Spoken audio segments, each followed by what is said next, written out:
Shalom, puji nama Tuhan. Jumpa lagi dengan Pendeta Wasi Suseno. Saudara-saudara yang dikasih Tuhan, beberapa hari lagi kita sama-sama merayakan HUT kemerdekaan negara Republik Indonesia yang ke-75 tahun, saudara. Kita bersyukur karena Tuhan sudah memberikan kemerdekaan selama 75 tahun dan kita dapat menikmati kemerdekaan itu. Saudara yang dikasih Tuhan, kalau kita membaca Alkitab, maka kita juga menemukan bahwa di dalam kehidupan kita sebagai orang percaya, kita juga sudah mengalami kemerdekaan. Untuk itu, mari saya mengajak saudara untuk melihat apa yang dikatakan firman Tuhan mengenai kemerdekaan. Mari kita baca dari Galatia pasal yang kelima, ayat yang pertama sampai dengan ayat yang ke-15. Kita tidak akan membaca secara keseluruhan karena terlampau panjang. Kita hanya membaca ayat yang pertama, lalu ayat yang ke-13 sampai dengan ayat yang ke-15. Firman Tuhan demikian: kemerdekaan Kristen. Supaya kita sungguh-sungguh merdeka, Kristus telah memerdekakan kita. Karena itu berdirilah teguh dan jangan mau lagi dikenakan kuk perhambaan. Ayat yang ke-13, saudara, memang kamu telah dipanggil untuk merdeka, tetapi janganlah kamu mempergunakan kemerdekaan itu sebagai kesempatan untuk kehidupan dalam dosa, melainkan layanilah seorang akan yang lain oleh kasih, sebab seluruh hukum Taurat mencakup dalam satu firman ini, yaitu kasihilah sesama manusia seperti dirimu sendiri. Tetapi jikalau kamu saling menggigit dan saling menelan, awaslah supaya jangan kamu saling membinasakan. Puji nama Tuhan. Saudara-saudara yang dikasih Tuhan, firman Tuhan dengan jelas sekali menjelaskan tentang arti kemerdekaan di dalam Kristus. Saudara, latar belakang daripada firman Tuhan ini, karena Paulus mendengar bahwa jemaat di Galatia mengalami kebingungan oleh karena ada orang-orang Yudaisme yang masuk di tengah-tengah jemaat yang memberikan pengajaran-pengajaran kepada mereka, ajaran-ajaran yang berbeda seperti yang diajarkan oleh Paulus. Kita tahu bahwa Galatia itu letaknya di Turki. Kalau saudara lihat di dalam peta yang saya tampilkan di atas ini, maka Galatia itu adalah salah satu provinsi. Salah satu provinsi di mana di dalam provinsi itu ada kota-kota, yaitu Antioquia Pisidia, Iconium, Listra, Derbe, dan kota-kota lain. Jadi Galatia adalah satu provinsi, dan jemaat di Galatia dibangun atas pelayanan misi Rasul Paulus, sehingga Rasul Paulus memiliki peran yang sangat penting di jemaat Galatia. Oleh karena dari hasil pelayanan Paulus itulah maka jemaat Galatia berdiri. Nah, Paulus mendengar bahwa jemaat Galatia mengalami kebingungan oleh karena ada ajaran yang mengatakan bahwa keselamatan tidak cukup hanya beriman dan percaya di dalam Kristus, melainkan harus disertai dengan melakukan ritual-ritual yang mereka harus lakukan, ditambah dengan Taurat-Taurat, bahwa keselamatan itu akan sempurna jikalau mereka menambah dengan ritual-ritual keagamaan serta Taurat-Taurat. Nah, inilah yang membuat Paulus pada akhirnya menulis surat untuk jemaat di Galatia supaya mereka mendapatkan pengembalaan. Saudara-saudara yang dikasih Tuhan Yesus Kristus, Paulus di dalam ayat yang pertama di sini, dia menegaskan kepada jemaat Galatia, dikatakan demikian, supaya kita sungguh-sungguh merdeka. Kristus telah memerdekakan kita. Karena itu, Paulus menegaskan bahwa keselamatan hanya ada di dalam dan melalui Kristus. Itu cukup. Untuk itu Paulus menegaskan di sini menggunakan kata penghubung karena itu.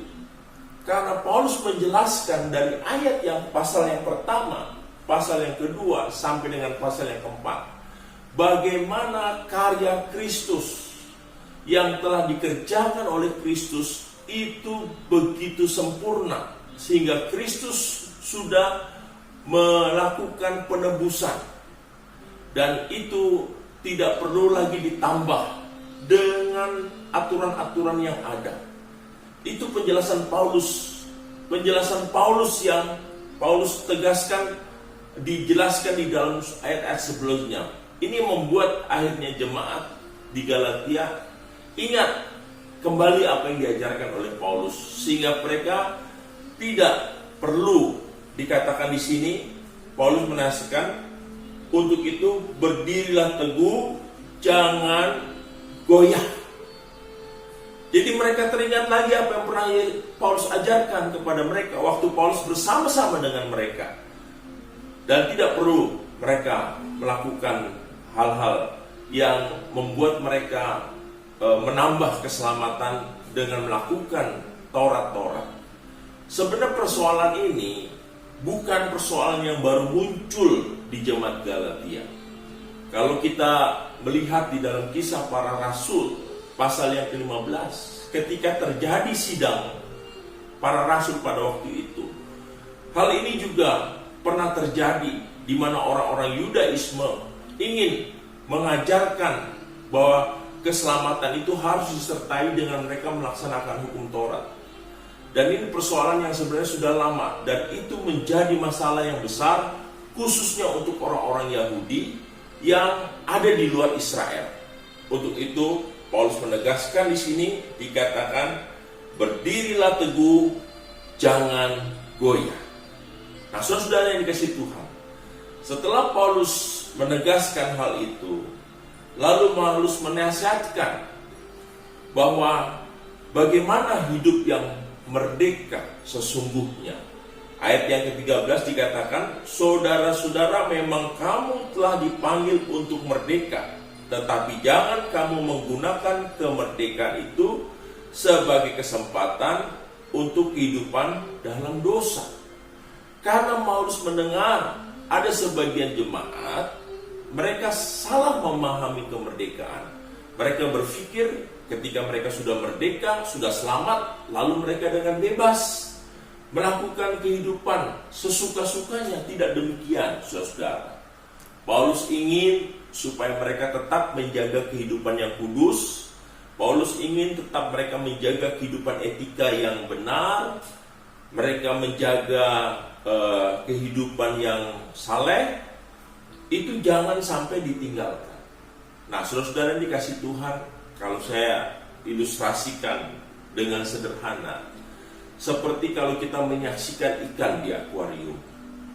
Kita melihat ikan itu berenang bebas ke sana kemari. Mereka bisa masuk ke dalam karang, mereka bisa ada di antara tanaman di dalam akuarium itu. Mereka bebas, merdeka. Tetapi mereka tidak bisa keluar dari akuarium karena ada batasan-batasan yang membatasi kehidupan mereka. Begitu pula di dalam kehidupan kekristenan kita. Kita merdeka, saudara. Kita bebas, tetapi kebebasan kita bukan kebebasan yang menyalahgunakan kasih karunia Tuhan. Karena ada kecenderungan, khususnya anak-anak muda pada masa kini, di mana kita pernah mendengar aliran hypergrace, yaitu bagaimana mereka mengatakan bahwa kita sudah mengalami kasih karunia, kita sudah diselamatkan, kita sudah dimerdekakan oleh Kristus, oleh sebab itu kita hidup suka-suka, melakukan free sex, menyalahgunakan obat bius, dan segala macam kehidupan yang hedonisme dan materialisme. Tidak begitu, saudara-saudara. Kita diselamatkan, kita mengalami kasih karunia, tetapi kita harus menjaga kehidupan kita. Kehidupan yang bagaimana yang harus kita jaga? Paulus tidak berhenti sampai di situ. Kalau kita terus telusuri pasal yang kelima, ayat yang ke-16 sampai dengan ayat yang ke-24, Paulus menegaskan, saudara, saya bacakan di sini ayat yang ke-16, saudara, dikatakan demikian. Maksudku ialah hiduplah oleh roh, maka kamu tidak akan menuruti keinginan daging. Jadi kemerdekaan kita itu kemerdekaan di dalam roh. Artinya bahwa Roh Kudus yang memimpin hidup kita, bukan kedagingan kita. Kalau Roh Kudus memimpin kehidupan kita, kita makin lama makin diproses untuk semakin serupa dengan Kristus, bukan semakin seperti dunia. Jadi jelas sekali, saudara, bahwa setelah kita merdeka, kita harus dipimpin oleh Roh. Nah, oleh sebab itu, di dalam ayat yang ke-22 itu menjadi satu ayat yang benar-benar harus kita pahami dan kita mengerti, bahwa tanda-tanda yang dijelaskan di dalam ayat ke-22 ini, dalam Galatia pasal 5, itu harus muncul sebagai bukti bahwa kita sudah dimerdekakan oleh Tuhan. Dikatakan demikian di dalam ayat yang ke-22, saudara yang dikasihi Tuhan. Tetapi buah roh ialah kasih, sukacita, damai sejahtera, kesabaran, kemurahan, kebaikan, kesetiaan, kelemah lembutan, penguasaan diri, dan tidak ada hukum yang menentang hal itu. Sudahkah saudara-saudara yang dikasihi Tuhan Yesus Kristus, sejak kita dimerdekakan dari dosa di dalam Yesus Kristus, di dalam kehidupan kita memunculkan buah roh seperti yang tertulis di dalam Galatia 22 ini? Kalau belum, itu berarti kita harus mengintrospeksi diri kita. Berarti kita belum sungguh-sungguh hidup di dalam kemerdekaan. Karena kehidupan kemerdekaan harus diisi dengan hidup yang bermakna, harus diisi dengan hidup yang memiliki tujuan Allah, bukan lagi berorientasi kepada kedagingan kita. Dan itu yang Paulus maksudkan. Jikalau kita sudah melakukan hal ini, maka ayat 14 dengan jelas mengatakan, sebab seluruh hukum Taurat tercakup dalam satu firman itu, yaitu kasihlah sesama manusia seperti dirimu sendiri. Kalau kita melakukan apa yang dikatakan di dalam Galatia pasal yang ke-22, yaitu di sini dikatakan bahwa kita harus melakukan kasih, sukacita, damai sejahtera, kesabaran, kemurahan, kebaikan, ya, lalu dikatakan kesetiaan, kelemah lembutan, penguasaan diri, maka kita akan berdamai dengan sesama kita. Kita akan berdamai di dalam kehidupan keluarga kita. Kita akan berdamai dengan orang-orang di lingkungan kita. Kita akan berdamai dengan orang-orang yang ada di dunia kerja kita. Karena apa? Karena relasi kita dengan Tuhan yang sudah dimerdekakan itu memunculkan kehidupan yang seperti dijelaskan di dalam buah roh ini. Maka saudara dikasihi Tuhan, sangat jelas sekali apa yang dikatakan oleh Rasul Paulus tentang kemerdekaan di dalam Kristus. Yang pertama, bahwa kita dimerdekakan oleh karena karya penebusan yang dikerjakan oleh Yesus Kristus. Yang kedua, bahwa kita tidak perlu lagi menambah keselamatan kita dengan hal-hal yang di luar apa yang sudah dilakukan oleh Tuhan Yesus dengan macam-macam hukum-hukum Taurat.